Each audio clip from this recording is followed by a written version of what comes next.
오늘은 이스라엘 왕이란 제목으로 하나님 말씀 함께 나누고 기도하도록 하겠습니다. 저희가 지난 주일에 이제 신명기부터 여호수아, 사사기, 룻기에 대한 내용을 함께 살펴봤습니다. 이스라엘 백성들이 이제 출애굽한 다음에 가나안 땅에 들어간 후에 약 300년 정도 이 사사들의 통치를 받았습니다. 근데 이제 사사기의 마지막 부분을 보시면 이런 말이 나옵니다. 그때에 이스라엘의 왕이 없으므로 사람이 각기 자기의 소견에 옳은 대로 행하였더라. 그러니까 모든 사람에게 왕이 사실 필요합니다. 왕이 없으면 굉장히 혼란스럽습니다. 근데 이스라엘은 하나님을 왕으로 섬겨야 하는 그런 나라였습니다. 그런데 보이지 않으시는 하나님을 잘 섬기지 못하고 자기 멋대로 이제 살아가고 있었던 겁니다. 오늘 본문은 이스라엘 백성들의 이제 장로들이, 지도자들이 이스라엘의 마지막 사사인 사무엘을 찾아가서 우리에게도 인간 왕을 좀 세워달라 부탁하는 내용입니다. 이스라엘 장로들의 요구에 따라서 이스라엘의 왕이 세워지게 됩니다. 이스라엘의 왕이 세워진다라는 것은 어떻게 보면 이스라엘 역사 가운데 가장 중요한 사건 중 하나였습니다. 근데 문제는 이스라엘의 초대 왕인 사울이 하나님께서 원하시는 그런 왕은 아니었다는 겁니다. 그래서 오늘 이스라엘 백성들이 왕을 구했던 것이 왜 문제가 있었고, 이스라엘 백성들이 구해서 왕이 된 사울이 왜 실패할 수밖에 없었는가, 그 내용을 한번 생각해 보도록 하겠습니다. 오늘 주보에 안내된 대로 세 부분인데, 첫 번째 왕을 구하는 이스라엘, 두 번째 두 종류의 왕, 세 번째 사울 왕에 대한 내용입니다. 먼저 왕을 구하는 이스라엘입니다. 이스라엘은 왕이 아닌 사사에 의해서 다스려지고 있었는데, 사사는 이스라엘 전체를 다스리는 사람이 아니라 한 지역을 다스리는 그런 지역의 지도자였습니다. 근데 이제 사무엘상 7장을 보시면 이 사무엘이 사사로서 항상 이스라엘 괴롭혀오던 블레셋을 무찌르고 또 가나안 땅에 아모리 족속들과 화친 조약을 맺었습니다. 또 사무엘이 베델부터 길갈, 미스바로 이렇게 돌아다니면서 이 모든 곳에서 이스라엘 백성들을 잘 목양했습니다. 그러니까 이스라엘이 오랜만에 안과 밖으로 평화가 찾아왔던 겁니다. 그러니까 사무엘이 사사로서 그 역할을 잘 감당하고 있었던 것으로 평가가 됩니다. 그런데 사무엘 8장을 보면 이스라엘 장로들이 갑자기 왕을 구합니다. 사무엘상 8장 4절 5절 보시면 이스라엘 모든 장로가 모여 라마에 있는 사무엘에게 나아가서, 라마가 꽤 먼 곳입니다. 근데 나아간 겁니다. 그에게 이르되, 보소서, 당신은 늙고 당신의 아들들은 당신의 행위를 따르지 아니하니 모든 나라와 같이 우리에게 왕을 세워 우리를 다스리게 하소서 한지라. 지금 이스라엘 장로들이 먼 곳에 있는 라마에 있는 사무엘에게까지 와서 왕을 구한 이유가 뭘까요? 그 이유가 이제 1절부터 3절에 나옵니다.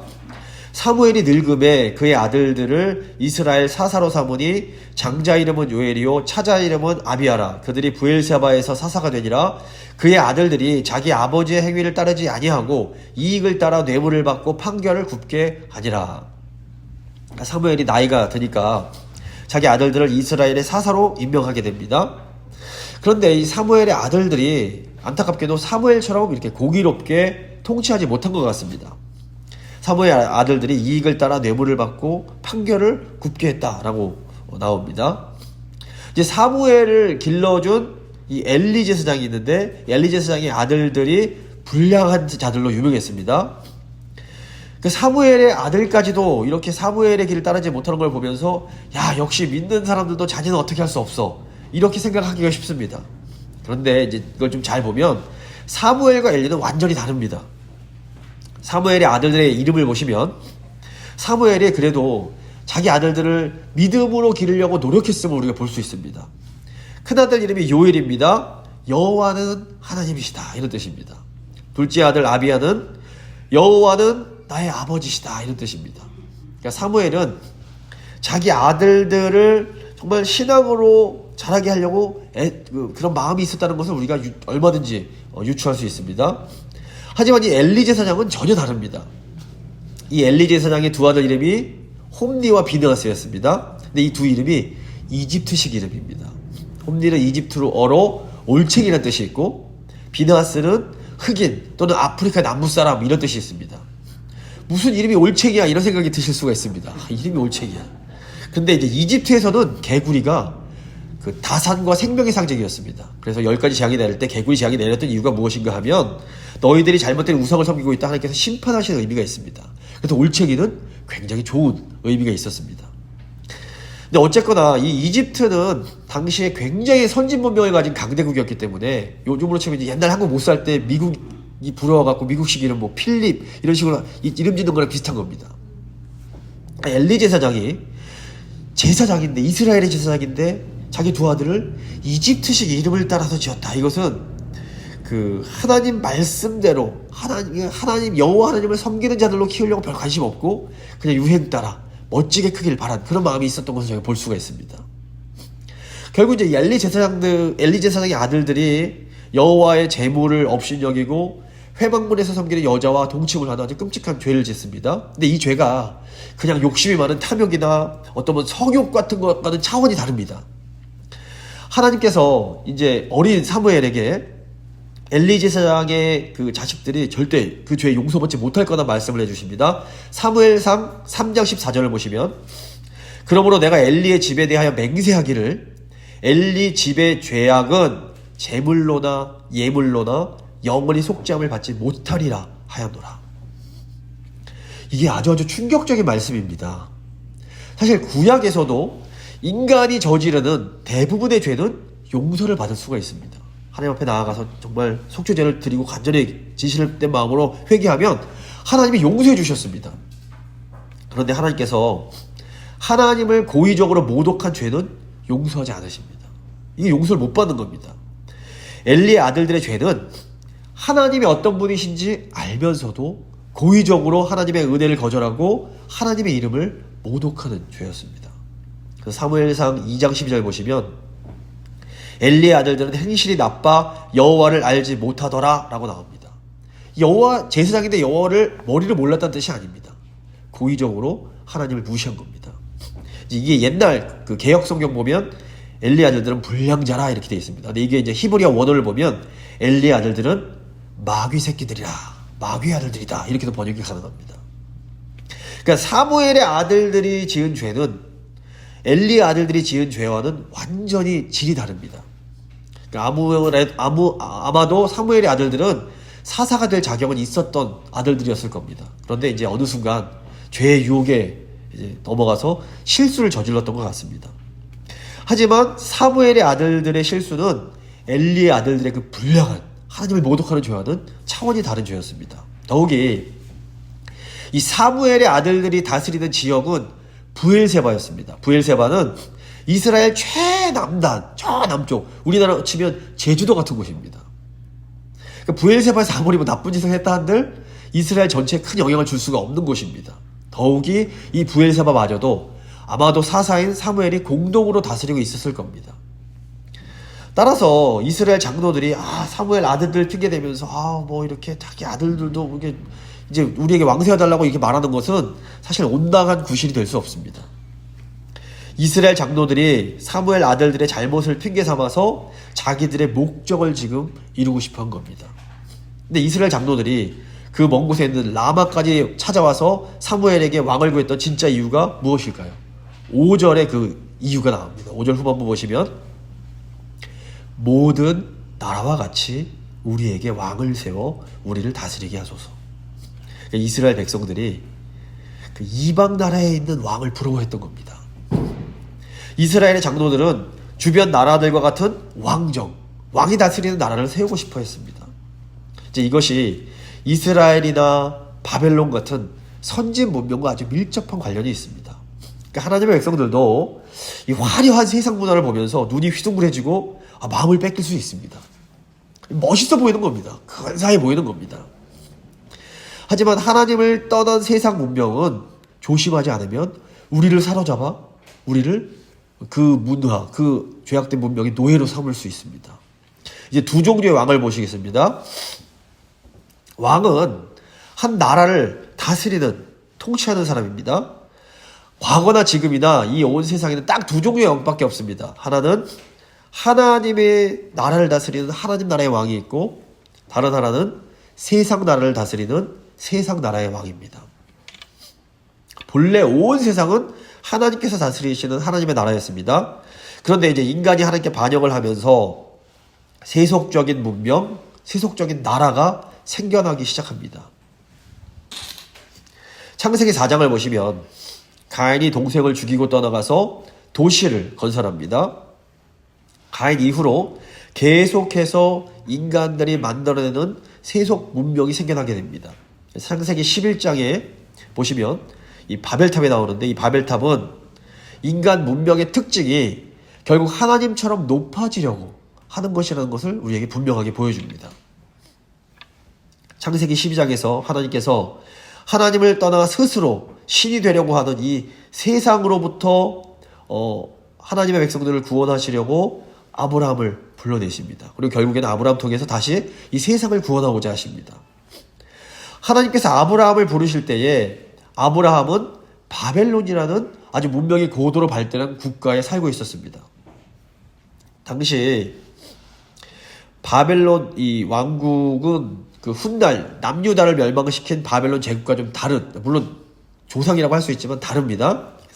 그래서 아브라함 당시의 바벨론을 구바벨론, 올드 바벨론이라고 부릅니다. 이 구바벨론의 가장 유명한 왕이 누구였는가 하면 함무라비 법전을 만든 함무라비 왕이었습니다. 아브라함이 그 시대쯤 사람입니다. 바벨론 왕국뿐 아니라 이제 요셉이 노예로 팔려갔던 애굽 역시 고도로 발전한 그런 문명을 가지고 있던 문명국이었습니다. 이처럼 세상 나라들, 우상을 섬기는 세상 나라들은 모두 아주 발달된 선진 문명을 가지고 있었습니다. 한마디로 보기에 멋진 나라들이었던 겁니다. 선진 문명을 가진 왕국들은 이 부족 국가에 불과한 이스라엘이 할 수 없었던 아주 많은 일들을 해냈습니다. 우선 왕국들은 노예를 부릴 수 있습니다. 그래서 이 노예를 동원해서 거대한 피라미드나 저기 그 지구라트 같은 엄청나게 큰 건물을 짓고 또 상하수도를 건설할 수가 있었습니다. 또 이 왕국들은 광기수로를 만들어서 비가 오지 않더라도 안정되게 농사를 지을 수가 있었습니다. 또 무엇보다 이 왕국들은 잘 훈련된 군사들이 있었기 때문에 외적이 침입해 와도 즉시 대응을 할 수 있었습니다. 근데 이제 사사기 보시면 이제 이 다른 나라가 이스라엘을 쳐들어왔을 때 사사가 도와달라고 다른 지파에 요청을 해도 싫어하고 안 가는 경우가 많습니다. 왜냐하면 사사의 요청은 강제적인 명령이 아니었기 때문에 그렇습니다. 하지만 왕의 명령은 강제적이었습니다. 그래서 더 효율적으로 적군에 대비할 수가 있었습니다. 이 가나안에서 촌락 생활을 하던 이스라엘 사람들 눈에는 문명이 발달한 나라들이 가진 이 왕정이 더 좋은 삶을 살기 위한 일종의 지름길처럼 보일 수 있었습니다. 그래서 이스라엘 백성들이 주변 나라들처럼 자기들도 문명이 좀 발전한 선진국이 되고 싶었던 겁니다. 이스라엘 백성들이 좀 원시적으로 보이는 부족 체제를 버리고 선진 문명을 받아들이는 것이 시대적인 요청처럼 보였을 겁니다. 하지만 이 이스라엘 백성들이 미처 깨닫지 못한 것이 있었습니다. 당시 다른 나라들, 이방 나라들의 왕은 신과 같은 존재였습니다. 그래서 세상과 같은 왕을 갖겠다고 하는 것은 좀 멋지게 잘 살아보겠다고 인간 왕을 우상으로 만들겠다라는 것과 같았습니다. 그래서 세상 나라와 같은 왕을 세우는 것은 그 자체로 우상 숭배가 될 수 있었습니다. 이것은 이스라엘이 그들의 진정한 왕이신 하나님과의 언약을 깨트리는 일이었습니다. 이 때문에 사무엘이 이 장로들이 왕을 세워달라는 요청을 받았을 때 기분이 언짢아집니다. 하지만 하나님은 이스라엘에 버린 것은 사무엘 네가 아니라 바로 나다 이렇게 말씀을 하십니다. 사무엘상 8장 7절과 8절 보시면 여호와께서 사무엘에게 이르시되 백성이 너에게 한 말을 다 들으라. 이는 그들이 너를 버림이 아니요 나를 버려 자기들의 왕이 되지 못하게 함이니라. 내가 그들을 애굽에서 인도하여 낸 날부터 오늘까지 그들이 모든 행사로 나를 버리고 다른 신들을 섬김같이 너에게도 그리하는도다. 하나님께서 이스라엘 백성들의 그 동기가 굉장히 악했음에도 불구하고 그들이 원하는 대로 왕을 세워줘라 이렇게 말씀을 하십니다. 하지만 하나님은 사무엘에게 세상 나라와 같은 왕이 세워지면 그 왕이 백성들을 어떻게 착취할지에 대해서 이스라엘 장로들에게 제대로 알려주라 이렇게 말씀하십니다. 저희가 읽지 않았지만 이어지는 사무엘상 8장 11절부터 18절까지는 세상 나라의 왕들이 자기 백성들을 어떻게 착취하고 압제하는지에 대한 내용이 쭉 나옵니다. 그러니까 이스라엘의 세상 나라와 같은 왕이 세워지면 남자들은 이제 왕을 위해서 전쟁에 나가야 되고 농사지어서 세금 바쳐야 되고 또 딸들은 왕실을 위해서 부역을 해야 됐습니다. 그 사무엘 선지자가 만약에 세상 나라 같은 왕이 이스라엘에 세워지면 이스라엘 백성들은 왕의 노예, 왕의 종이 될 거다라고 경고를 합니다. 그런데 어리석은 이스라엘 백성들이 사무엘의 말을 듣고 싶어 하지 않습니다. 사무엘상 8장 19절 보시면 백성이 사무엘의 말 듣기를 거절하여 이르되 아니로소이다. 우리도 우리 왕이 있어야 하리니. 사실 좀 안정되게 잘 살고 싶어하는 이스라엘 장로들의 그 마음 소망 자체는 나쁜 거라고 볼 수 없습니다. 근데 문제는 하나님의 백성들이 잘못된 방법으로 자기들이 원하는 것을 얻고자 했던 겁니다. 하나님은 이 세상 나라에서 아브라함을 불러내시면서 모든 나라를 축복할 수 있는 하나님의 나라를 만들어주겠다 이렇게 약속을 하십니다. 그래서 아브라함의 자손들이 세워야 할 나라는 하나님께서 왕으로 다스리시는 하나님의 나라여야 했습니다. 근데 신명기 보시면 하나님도 언젠가 필요할 때에 이 하나님 나라 이스라엘에 사람, 인간 왕을 세워주려고 하십니다. 하지만 이 하나님 나라의 왕은 이 세상 나라의 왕들과는 전혀 다른 왕이어야 됐던 겁니다. 신명기 17장 보시면 하나님께서 원하시는 하나님 나라 이스라엘의 왕의 모습이 아주 자세하게 나와 있습니다. 4가지 특징이 있는데 첫 번째, 하나님 나라의 왕은 하나님께서 선택한 사람이어야 했습니다. 신명기 17장 15절 보시면 반드시 너의 하나님 여호와께서 택하신 자를 너의 위에 왕으로 세울 것이며 이렇게 됩니다. 사람이 좋아서 뽑은 게 아니라 하나님의 선택을 받아야 됩니다. 둘째로 하나님 나라의 왕은 세상 나라 왕처럼 마치 자기가 신처럼 백성들 위해 군림하고 착취하는 왕이 아니라 자기 백성들을 형제처럼 섬길 수 있는 그런 왕이어야 했습니다. 신명기 17장 15절 보시면 너의 위에 왕을 세우려면 너의 형제 중에서 한 사람을 할 것이요 내 형제 아닌 타국인을 내 위에 세우지 말 것이며. 셋째로 하나님 나라의 왕은 세상 나라의 왕처럼 어떤 군사력, 외교력, 경제력을 의지해서 나라를 통치해서는 안 됐습니다. 신명기 17장 16절 17절 보시면 그는 병마를 많이 두지 말 것이요 그에게 아내를 많이 두어 그의 마음이 미혹되게 하지 말 것이며 자기를 위하여 은금을 많이 쌓지 말 것이니라. 병마는 군사력을 말합니다. 당시 말은 전쟁에만 사용됐습니다. 그러니까 하나님께서 원하시는 왕은 자기 군사력, 무기를 많이 만들어서 나라를 지키려고 해서는 안 된다는 겁니다. 또 아내는 외교와 관련이 있습니다. 고대에는 결혼을 통해서 외교 관계를 맺었기 때문입니다. 그래서 아내를 많이 둔다라는 것은 여러 나라와 동맹을 맺는 것을 의미합니다. 또 은금은 경제력에 관한 것으로 하나님이 원하시는 왕은 돈을 의지하지 말라는 겁니다. 그러니까 하나님이 원하시는 왕은 세상 왕들과 너무 다릅니다. 군사력도 의지하면 안 되고 외교력도 의지하면 안 되고 경제력도 의지하지 말고 오직 하나님 한 분만 의지하라는 겁니다. 4번째 가장 중요한 특징이 나옵니다. 하나님 나라의 왕은 하나님의 율법을 공부하고 지키는 왕이어야 했습니다. 신명기 17장 18절부터 20절입니다. 그가 왕위에 오르거든 이 율법서의 등사본을 레위 사람 제사장 앞에 책에 기록하여 평생에 자기 옆에 두고 읽어 그의 하나님 여호와 경외하기를 배우며 이 율법의 모든 말과 이 규례를 지켜 행할 것이라. 그리하면 그의 마음이 그의 형제 위에 교만하지 아니하고 이 명령에서 떠나 좌로나 우로나 치우치지 아니하리니 이스라엘 중에서 그와 그의 자손이 왕위에 있는 날이 장구하리라. 그러니까 하나님이 원하시는 하나님 나라의 왕은 다른 세상 나라의 왕처럼 신처럼 군림하는 왕이 아니었습니다. 하나님이 원하시는 왕은 세상 나라의 왕들과는 전혀 다른 하나님의 대리 통치자로서의 왕이었습니다. 그래서 하나님께서 이스라엘을 위해서 세우실 왕은 백성들 위에서 백성을 다스리는 왕이 아니라 백성들과 함께 백성들의 곁에서 형제처럼 하나가 되고 또 하나님 말씀을 알기 위해서 날마다 그 말씀을 연구하는 일종의 목회자 같은 왕이었던 겁니다. 하지만 이스라엘 백성들은 하나님이 원하시는 왕이 아니라 이 세상 나라들 같은 왕을 원한 겁니다. 세상 나라와 같은 왕을 구하는 이스라엘 백성들의 모습은 시간이 한참 흐른 후에 하나님 나라의 왕이신 예수 그리스도를 거부하고 자기들이 원하는 왕을 구했던 유대인들의 모습과 겹치는 부분이 있습니다. 하나님이 보내주신 예수님은 겸손하신 분이었고 자기 백성들의 죄를 대신해서 고난받으시는 왕이셨습니다.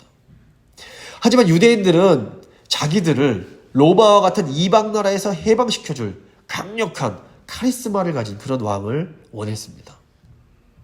그리고 하나님께서 보내주신 진짜 왕을 거부하고 그분을 십자가에 못 박아 죽이게 됩니다. 근데 하나님께서 왜 이스라엘 백성들의 이런 잘못된 요구를 들어주셨을까요? 하나님은 하나님 백성들이 자기들이 원하는 것이 무엇인지를 스스로 깨닫기를 원하셨습니다. 사람들은 너무 어리석어서 자기 욕망의 끝을 본 후에야 자기 잘못을 인정하고 깨닫습니다. 사실 하나님은 지금도 우리가 원하는 것이 얼마나 잘못된 것인지 말씀을 통해서 계속 알려주십니다. 그런데 저희가 들으려고 하진 않는 겁니다. 사무엘 선지자의 말을 듣고 싶어 하지 않았던 그런 이스라엘 장로들처럼 우리도 하나님 말씀을 듣기는 듣지만 마음으로 바꾸자 하지 않을 수 있습니다. 이제 마지막 사울 왕입니다. 이 사울 왕은 이스라엘 백성들이 원했던 바로 그 왕이었습니다. 인간적으로 보기에 사울은 다른 사람들보다 머리통 하나 더 큰, 키도 크고 얼굴도 준수하고 성격도 아주 좋은 아주 매력적인 왕이었습니다. 하지만 사울은 하나님께서 원하시는 왕이 되는 데는 실패합니다. 사울은 정말 중요한 순간마다 하나님 나라의 왕이 아니라 세상 나라 왕들처럼 행동을 합니다. 사무엘서에서 소개하고 있는 사울의 죄가 뭡니까? 사무엘 선지자 오기 전에 먼저 제사 드리고 또 이스라엘의 대적과 싸워서 진멸한 후에 하나님께 드릴 가축을 남겨둔 겁니다. 이게 그렇게 큰 죄가 될 수 있는가? 근데 반면 다윗의 죄를 보면 충직한 그 우리아의 아내와 간음을 하고 그 죄 덮겠다고 우리 충직한 부하를 죽이고 막 이런 죄를 짓습니다. 인간적인 관점에서 보면 다윗의 죄가 사울의 죄보다 훨씬 더 커 보입니다.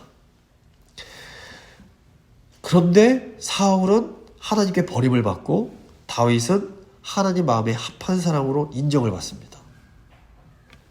이 세상 나라 기준에서 보면 수도를 옮기고 왕국을 확장시키고 전쟁에서 승리하고 이런 것이 좋은 왕의 기준이었습니다. 좀 뭔가 업적을 내는 겁니다. 하지만 하나님 보시기에 좋은 왕은 순종하는 왕인 겁니다. 이스라엘의 왕은 하나님을 대신해서 다스리는 대리 통치자에 불과합니다. 그러므로 이스라엘 왕에게 있어 가장 중요한 것은 하나님께 순종하는 겁니다. 사울이 버림받은 이유는 사울이 하나님께 순종하는 왕이 되지 못했기 때문입니다. 사무엘상 10장, 13장, 15장 보시면 사울 왕이 저지른 세 가지 불순종이 나옵니다. 사무엘상 10장에서 사울 왕이 사무엘 선지자 말에 순종을 하지 못합니다. 자세히 다루지 못합니다. 근데 이 하나님께서 사울 왕에게 순종할 수 있는 두 번째 기회를 허락하십니다. 사무엘상 13장 보시면 사울 왕은 사무엘 선지자를 기다려라 라는 명령을 받습니다. 그런데 사울이 이제 블레셋과의 전쟁에서 이 조급함 때문에 사무엘 선지자가 오기 전에 먼저 자기가 번제를 드려버립니다. 이에 대해서 사무엘이 사울에게 뭐라고 책망을 합니까? 사무엘상 13장 13절 14절입니다. 사무엘이 사울에게 이르되 왕이 망령되이 행하였도다. 왕이 왕의 하나님 여호와께서 왕에게 내리신 명령을 지키지 아니하였도다. 그리하였더라면 여호와께서 이스라엘 위에 왕의 나라를 영원히 세우셨을 것이거늘 지금은 왕의 나라가 길지 못할 것이라. 여호와께서 왕에게 명령하신 바를 왕이 지키지 아니하였으므로 여호와께서 그의 마음에 맞는 사람을 구하여 여호와께서 그를 그의 백성의 지도자로 삼으셨느니라 하고. 이 사울 왕의 죄의 본질은 선지자를 통해서 주어진 하나님 말씀에 불순종한 겁니다. 이스라엘 왕의 불순종은 어떤 무슨 도덕적인 성적인 범죄, 어떤 욕심 이런 것과는 비교할 수 없는 굉장히 심각한 죄였던 겁니다. 근데 하나님께서 이 사울 왕에게 한 번 더 순종할 수 있는 기회를 허락해 주십니다. 사무엘상 15장에서 하나님은 사무엘을 보내서 사울 왕에게 아말렉 족속을 진멸하라 명령을 하십니다. 이 진멸이란 것은 그 땅에 있는 생명이 있는 모든 것, 남녀노소할 건 아니라 가축까지 싹 다 죽이는 것을 의미합니다. 근데 언뜻 보면 이제 여호수아서에는 이 진멸이 나오는데, 야, 이 진멸 너무 잔인한 거 아니야? 애들까지 다 죽이고? 그런데 이것은 평범한 전쟁이 아니었습니다. 이 고대에는 두 가지 종류의 전쟁이 있었습니다. 하나는 경제를 위한 경제전이고, 하나는 신을 위한 거룩한 전쟁, 성전이었습니다. 경제전은 말 그대로 돈과 물질을 위한 전쟁입니다. 고대에 새롭게 왕이 된 사람이 이 나라를 안정시키기 위한 제일 빠른 방법이 다른 나라를 침략해서 그 나라의 물질을 훔쳐오는 겁니다. 뺏어오는 겁니다. 이게 이제 경제전입니다. 그래서 고대 전쟁의 80%에서 90%가 이런 침략 전쟁, 경제전이었다고 합니다. 그런데 또 다른 전쟁이 있는데 이것은 거룩한 전쟁, 성전입니다. 이것은 어떤 물질을 얻고자 함이 아니라 신을 위한 전쟁인 겁니다. 그래서 이 거룩한 전쟁의 핵심은 신의 심판을 대신 행하는 것이기 때문에 그 땅에 있는 모든 것들을 싹 다 제거하는 것이었습니다. 근데 이제 만약에 이 거룩한 전쟁에 가서 욕심이 생겨서 뭘 이렇게 훔친다 이러면 갑자기 거룩한 전쟁이 경제전으로 전락을 해버리는 겁니다. 그래서 이제 그 여리고성에서 이 훔친 것이 아간의 죄가 엄청나게 큰 죄가 될 수밖에 없었던 것입니다. 근데 이제 하나님께서 진멸을 명하신 이 아말렉은 대대로 이스라엘의 원수였습니다. 아말렉의 진멸은 그들의 죄에 대한 하나님의 정의를 실현하는 것이었습니다. 사울 왕이 만약에 이 전쟁에서 순종한다면 그는 열방의 왕이 아니라 순종하는 왕이 될 수 있었던 겁니다. 하지만 이 사울 왕이 진멸의 명령을 어기고 아말렉의 왕을 남기고 좋은 가축을 남겨두라고 지시를 합니다. 사무엘상 15장 8절과 9절 보시면 아말렉 사람의 왕 아각을 사로잡고 칼날로 그의 모든 백성을 진멸하였으되, 그러니까 아각은 남긴 겁니다. 9절 사울과 백성이 아각과 그의 양과 소의 가장 좋은 것 또는 기름진 것과 어린 양과 모든 좋은 것을 남기고 진멸하기를 즐겨 아니하고 가치 없고 하찮은 것은 진멸하니라. 그러니까 사울 왕이 지금 아말렉 왕 아각을 남겨둔 것은 백성들의 지지를 얻고자 함이었습니다. 그러니까 고대 왕들은 자기 백성들 앞에서 적국의 왕을 처형시킴으로 자기의 위엄을 높이곤 했습니다. 사울 왕이 지금 진멸의 명령을 어기고 이스라엘 백성들 앞에서 이 아말렉 왕 아각을 처형함으로써 자신의 권위를 이렇게 높이고 싶었던 겁니다. 그러니까 사울이 하나님 명령에 순종하기보다 자기 방식대로 하나님께 순종하려고 했던 겁니다. 하지만 진짜 순종은 하나님의 방법대로 하나님의 뜻에 순종하는 겁니다. 내가 볼 땐 이게 좋아 보여도 하나님이 이렇게 하라고 하시면 이렇게 하는 게 순종인 겁니다. 사울은 자신의 왕위를 유지하려면 이 백성들의 지지가 필요했다고 생각을 한 것 같습니다. 근데 사실 사울을 왕으로 세우신 분은 이스라엘 백성이 아닌 하나님이셨습니다. 하지만 사울은 하나님보다도 백성을 더 두려워하고 하나님 말씀 듣기보다 백성들 말을 더 들으려고 했습니다. 사무엘상 15장 24절 보시면 사울이 사무엘에게 이르되 내가 범죄하였나이다. 내가 여호와의 명령과 당신의 말씀을 어긴 것은 내가 백성을 두려워하여 그들의 말을 청종하였음이니이다. 사무엘이 이 말을 듣고 화가 나서 이제 사울을 떠나려고 그럴 때 사울이 사무엘을 이렇게 붙잡으면서 뭐라고 예언을 합니까? 15장 30절 보시면 사울이 이르되 내가 범죄하였을지라도 이제 청하옵나이다. 내 백성의 장로들 앞과 이스라엘 앞에서 나를 높이사 나와 함께 돌아가서 내가 당신의 하나님 여호와께 경배하게 하소서. 무슨 말입니까? 사울 왕이 끝까지 백성들 앞에서 왕으로서의 자기 체면 좀 제발 지켜달라는 겁니다. 하나님께서 이 사울에게 순종할 수 있는 기회를 3번이나 주셨지만 사울은 이렇게 끝까지 하나님께 순종하는 것을 거부하는 왕이 되어버립니다. 사울은 하나님께 대한 순종을 자신의 뜻을 이루고자 하는 그 수단으로 사용하려고 했습니다. 이 사울 왕은 반면교사로서 하나님이 택하신 하나님의 사람이 어떻게 이렇게 망해갈 수 있는지를 우리에게 분명히 보여줍니다. 구약의 이스라엘 백성들이나 신약시대 예수님 당시 유대인들이 원했던 것은 평화와 행복이었습니다. 그러니까 평화롭게 행복한 삶을 살고자 하는 그 마음 자체는 결코 나쁜 것이 아닙니다. 하지만 그들은 하나님이 허락하신 방법이 아니라 자기들이 원하는 방법, 자기들이 추구하는 방법으로 그것을 얻고자 했습니다. 이렇게 하나님의 말씀이 아니라 내 방식대로, 내 눈에 좋아 보이는 대로 행복을 추구하는 것, 이것이 바로 인간의 근본적인 죄인 교만입니다. 복음이 무엇입니까? 복음은 우리가 원하는, 우리에게 참된 평화와 행복을 주실 수 있는 진짜 왕이 오셨다라는 소식입니다. 그래서 복음을 믿는다라는 것은 내가 원하고 내가 추구하는 왕의 모습을 내려놓고 하나님이 보내주신 예수 그리스도를 우리의 왕으로 영접하는 겁니다. 우리가 내 욕심과 내 욕망을 내려놓고 이 예수 그리스도를 우리 마음 가운데 받아들일 때에 우리 마음에 하나님의 나라가 임하게 됩니다. 그리스도 안에서 성령을 통해 하나님의 나라가 임할 때에 하나님께서 우리 마음, 일단은 우리 개인과 또 우리 가정과 우리 교회와 우리 일터를 다스리시기 시작하고 우리 삶 가운데 진정한 평화, 진정한 행복이 임하게 되는 겁니다. 말씀을 마무리 짓도록 하겠습니다. 오늘은 왕을 구하는 이스라엘 백성들의 잘못이 무엇인가를 생각해 봤습니다. 구약의 이스라엘 백성들 그리고 복음서에 나오는 유대인들의 잘못은 하나님께서 보내주신 왕이 아니라 자기들의 욕심을 채워줄 왕을 구했던 겁니다. 오늘날에도 사실 많은 분들이 여전히 내 마음에 맞고 내 욕심을 채워줄 왕을 구하는 경우가 많습니다. 뭐 내가 왕이 되려고 하거나 내가 왕이 못 되면 저 왕이 나를 행복하게 해줄 그런 왕을 이렇게 세우고자 하는 겁니다. 하지만 우리가 내 욕심을 내려놓고 예수님을 왕으로 영접할 때에 우리는 그때야 비로소 정말로 우리가 원하는 참된 행복과 참된 평안을 누릴 수가 있게 됩니다.